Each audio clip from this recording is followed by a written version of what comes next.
करो सर करो। आज की इस प्रेस वार्ता में सभी प्रेस बंधुओं का मैं स्वागत करता हूं।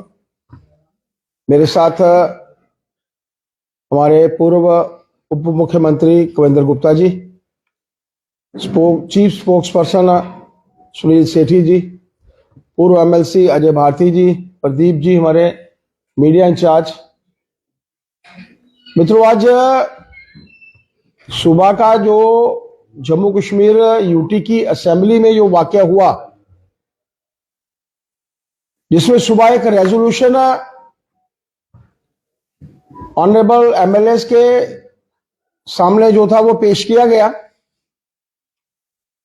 और उस रेजोल्यूशन के माध्यम से कुछ विषयों के ऊपर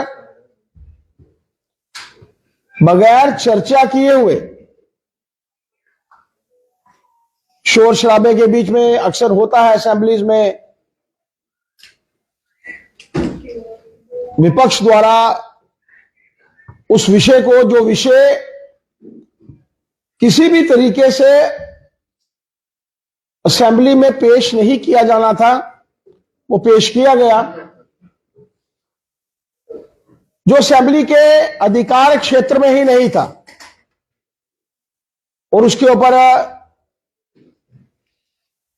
माननीय स्पीकर साहब द्वारा कोई डिबेट भी नहीं हुई और ऑन द वॉइस उसका डिसीजन भी हो गया और वो रेजोल्यूशन पास हुआ। मैं उस रेजोल्यूशन की भी और जो तरीका इख्तियार किया गया आज जम्मू कश्मीर यूटी की हमारी इस असेंबली में, मैं कठोर शब्दों में इसकी भर्त्सना करता हूं, निंदा करता हूं। मित्रों, ये एक हमारी पार्लियामेंट के ऊपर क्वेश्चन मार्क जो है, सीधे तरीके पर जो एक रेजोल्यूशन पास किया गया, मैं पहले पैरे की एक लाइन आप लोगों के समक्ष पढ़ता हूं। Expresses concern over their unilateral removal. अब सबके ध्यान में रहना चाहिए कि 5 अगस्त 2019 को 370 जब निरस्त हुआ था, 35 से निरस्त हुआ था, वो कोई यूनिलैटरल डिसीजन नहीं था। 6 तारीख को वो राज्यसभा में जाता है और उसके ऊपर प्रॉपर डिस्कशन होने के बाद 370 जो था वो निरस्त हुआ, 35 से जो था वो मित्रों निरस्त हुआ। लेकिन आज जिस तरीके से असेंबली में इस विषय को रखा गया, ये हमारी पार्लियामेंट की भी जो है वो तौहीन है, ये ब्रीच ऑफ प्रिविलेज है। और इस प्रिविलेज में जो लोग भी, जिनके माध्यम से ये रेजोल्यूशन जो था वो असेंबली में रखा गया, जो लोग इसको सेकंड करने वाले थे, और उसके साथ साथ ऑनरेबल स्पीकर साहब भी, जिनके माध्यम से बगैर डिस्कशन के इस रेजोल्यूशन को जो है वो मित्रों पास किया गया। इसके ऊपर जो ब्रीच ऑफ प्रिविलेज है, डेफिनेटली इसके ऊपर एक्शन भी होना चाहिए, होगा भी। लेकिन मेरा मानना है कि जब हम लोग संवैधानिक तरीके से चुनकर आते हैं तो हमारे कार्य भी जो है संवैधानिक होनी चाहिए, असंवैधानिक नहीं होनी चाहिए।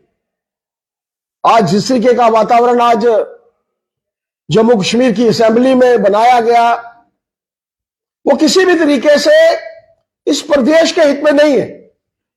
हम सब जानते हैं कि जो डिसीजन 5 अगस्त 2019 को हुआ था, वो एक इतिहास बन चुका है, और वो इतिहास के पन्नों में गई हुई कोई वस्तु जो है वो वापस नहीं आती। और असंवैधानिक तरीके से इस रेजोल्यूशन को जो है वो पास किया गया। मेरा मानना है कि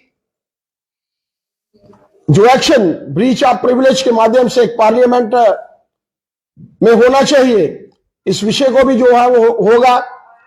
और ये जो 370 जिसके बारे में आज और लगातार से लोगों के बीच में, आम जनता के बीच में आज ये एक डिस्कशन का विषय बन चुका है कि जो असेंबली इसको पारित करने की स्थिति में ही नहीं थी, उन्होंने इसको पारित किया, इस रेजोल्यूशन को पारित किया। आज इस विषय को आप लोगों के समक्ष में रखने के लिए आया था और ये 370-35 से इतिहास का हिस्सा जो है वो बन चुके हैं और वो वापस नहीं आने वाले। ये जिन लोगों ने इसको पारित किया है वो भी समझते हैं और खास तौर पर जिस तरीके से माननीय स्पीकर साहब ने ये विषय रखा कि मैंने देखा कि कांग्रेस के लोग भी इसके समर्थन में थे। तो मेरा मानना है कि कांग्रेस को भी, जो अपने आप को नेशनल पार्टी कहती है, अपने आप को कहती है कि हम देश के हित में बात करते हैं, और जो रेजोल्यूशन लाया गया उसके हक में अगर उन्होंने समर्थन किया है तो उनको अपना स्टैंड भी जो है वो क्लियर करना चाहिए कि क्यों तर उन्होंने इस रेजोल्यूशन के हक में जो है वो वोट दिया है। इस रेजोल्यूशन के विषय में जो भी बातचीत उनको करनी है वो डेफिनेटली आगे आकर, हालांकि इस विषय में उन्होंने अभी तक कोई बात जो है वो नहीं रखी है, ना अपने स्टैंड उनके फेवर में बोला है ना उसके विरुद्ध बोला है, लेकिन सीधे तौर पर आकर उनको मीडिया को बताना चाहिए कि वो क्या इसके पक्ष में है या इसके विपक्ष में है। मित्रों, आज इस विषय को लेकर माननीय चीफ स्पोक्स पर्सन के साथ, डिप्टी सीएम, पूर्व डिप्टी सीएम साहब के साथ, एमएलसी साहब के साथ और मीडिया सेक्रेटरी के साथ मैंने आप लोगों के समक्ष इस विषय को रखा है। आप में से कोई बातचीत करना चाहता है, कोई क्वेश्चन पूछना चाहता है? सर, लोकसभा सेक्रेटरी को क्या बीजेपी की तरफ से लिखा जाएगा, क्योंकि आपने बात की ब्रीच ऑफ प्रिविलेज की, तो क्या लोकसभा सेक्रेटरी को लिखा जाएगा इस बारे में, क्योंकि लोकसभा से ही और राज्यसभा से पारित हुआ था? बिल्कुल, और ये विषय जो है आप लोगों के सामने है। मैंने इसलिए रखा क्योंकि जो असेंबली है ये that is being created by the statute, और जो भी स्टैट्यूटरी बॉडी है उसको स्टैट्यूटरली एक्ट करना होता है, संवैधानिक तरीके से एक्ट करना होता है, असंवैधानिक तरीके से एक्ट नहीं करना होता। ऐसे समय में डेफिनेटली हम लोग इस विषय को लेकर भी और चिंतित हैं। हम लोग इस विषय को लेकर 5 अगस्त 2019 के बाद जो डेवलपमेंट का वातावरण जम्मू कश्मीर में बना है, जो एक शांति का माहौल जम्मू कश्मीर में बना है, और आप सबके ध्यान में होगा कि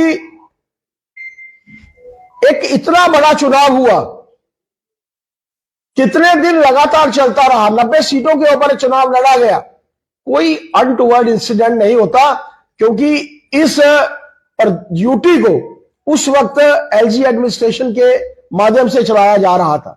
जब आप लोग इन परिस्थितियों में वैसा एक्ट करते हैं तो कारण यही होता है कि जम्मू कश्मीर की अच्छी परिस्थितियां शायद कुछ लोगों को अच्छी नहीं लग रही, वो यहां का वातावरण कैसा रखना चाहते हैं, कैसा बनाना चाहते हैं। कांग्रेस का नेशनल कॉन्फ्रेंस का स्टैंड 2016 में क्या था, आप लोगों के ध्यान में होगा। क्या वैसी परिस्थितियां क्रिएट करने की कोशिश हो रही है? ऐसे समय में जरूरत है, और उस विषय को हम लोग डेफिनेटली जो ब्रीच ऑफ प्रिविलेज की बात है पार्लियामेंट में, उस विषय को लेकर भी हम लोग जो है डेफिनेटली बात करेंगे। शर्मा साहब, आपसे सत्य जिस तरीके से इस रेजोल्यूशन को पेश किया गया और विधानसभा में पास करवाया गया, आपको लगता है कि नेशनल कॉन्फ्रेंस ने बहुत स्मार्ट मूव किया है कि पहले तो उन्होंने जम्मू को जो रिप्रेजेंट कर रहे थे सुरेंद्र चौधरी, उनके द्वारा इस रेजोल्यूशन को पेश करवाया, दूसरी तरफ उन्होंने कहीं पर भी धारा 370 या 35 से वर्ड का इस्तेमाल नहीं किया, उन्होंने स्पेशल स्टेटस और कॉन्स्टिट्यूशनल गारंटीज का वर्ड का जो है वो इस्तेमाल किया। ऐसा है कि जो लाइंस उन्होंने लिखी है, जो लाइन मैंने पढ़ी है, expresses concern over their unilateral removal, तो वो 370 को लेकर 35A को लेकर ही थी। तोड़ मरोड़ कर विषय को उन्होंने रखने की कोशिश की है, लेकिन जैसे मैंने कहा ब्रीच उन्होंने किया है, और इसका खमियाजा भी ऐसे लोगों को भुगतना चाहिए, भुगतना भी पड़ेगा। और ये कोई वैसी बात नहीं है, स्पेशल स्टेटस जब उस समय में दिया गया था, वैसी परिस्थितियां मैंने जैसे पहले कहा कि कोई ये लोग नहीं चाहते कि जम्मू कश्मीर का विकास हो। कभी आप लोगों के ध्यान में आया होगा कि 370-35A का फायदा किसको था? वो 100 परिवारों को फायदा था।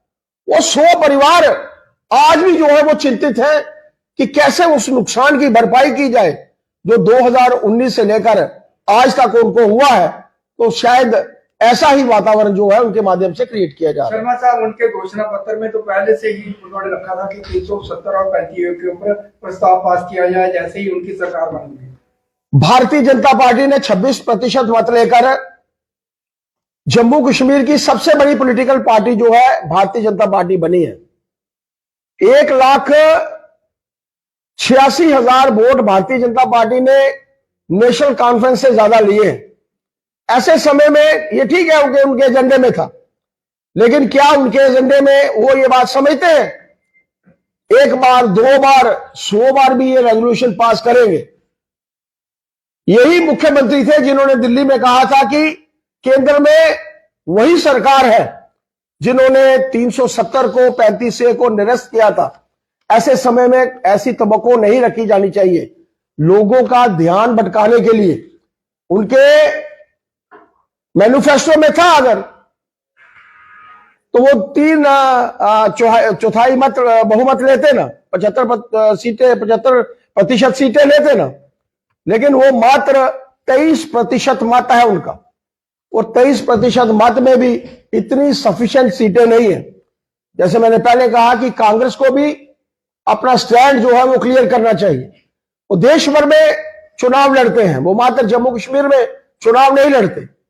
नेशनल कॉन्फ्रेंस तो मात्र छोटे से खित्ते को रिप्रेजेंट करती है, लेकिन कांग्रेस को अपना स्टैंड जो है इस विषय में क्लियर करना चाहिए। मेरा एक ऐसा मानना है। स्पीकर पर आरोप लगाए जा रहे थे कि उन्होंने सही तरीके से कार्रवाई नहीं की। आज स्पीकर साहब के हमने इंटरव्यू सुना, वो कह रहे हैं कि मेरा तो काम ही यही है, मेरे पास कोई चीज आएगी तो मैं उसको पास करवाऊंगा। पास करना सिर्फ मैं कह सकता हूँ, मैं उसको कोई एक्शन या वापस नहीं ले सकता। इसे आप कैसे देखते हैं?